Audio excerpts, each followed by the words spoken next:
பள்ளிக் கல்வித்துறையை பாழடைந்த துறையாக மாற்றியதுதான் திமுக அரசின் சாதனை என்று பாமக தலைவர் அன்புமணி ராமதாஸ் விமர்சித்துள்ளார். இது தொடர்பான கூடுதல் தகவல்களை செய்தியாளர் பாண்டிராஜனிடம் கேட்கலாம்.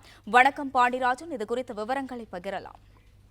பாமக தலைவர் அன்புமணி ராமதாஸ் வெளியிட்டிருக்கக்கூடிய அறிக்கையில் 24 சிஇஓ 29 டிஇஓ பணியிடங்கள் காலியாக இருப்பதாகவும் பள்ளிக்கல்வித்துறையை பாழடைந்த துறையாக மாற்றியதுதான் திமுக அரசின் சாதனை எனவும் விமர்சனம் செய்திருக்கிறார்.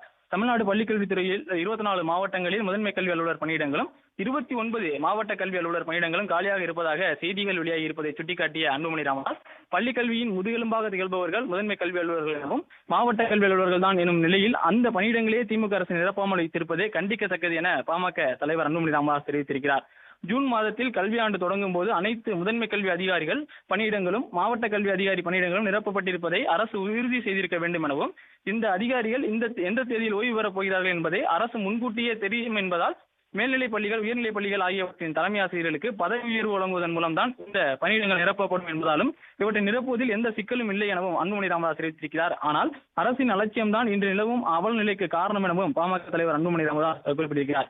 திமுக ஆட்சிக்கு வந்த பிறகு கல்வித்துறையை மேம்படுத்துவது இருக்கட்டும், ஏற்கனவே இருந்த நிலை மேலும் சீரழியாமல் தடுப்பதற்கு கூட எந்த நடவடிக்கையும் எடுக்கவில்லை எனவும் குற்றம் சாட்டியிருக்கிறார். அதன் விளைவுதான் தமிழ்நாட்டில் பள்ளிக்கல்வித்துறை பாழடைந்த துறையாக மாறியுள்ளது எனவும் பாமக தலைவர் அன்புமணி ராமதாஸ் விமர்சனம் செய்திருக்கிறார். பிளே ஸ்டோர் மற்றும் ஆப் ஸ்டோரில் இருந்து பாலிமர் செயலியை QR கோடு மூலம் பதிவிறக்கம் செய்யுங்கள். செய்திகளை உடனுக்குடன் பெறுங்கள்.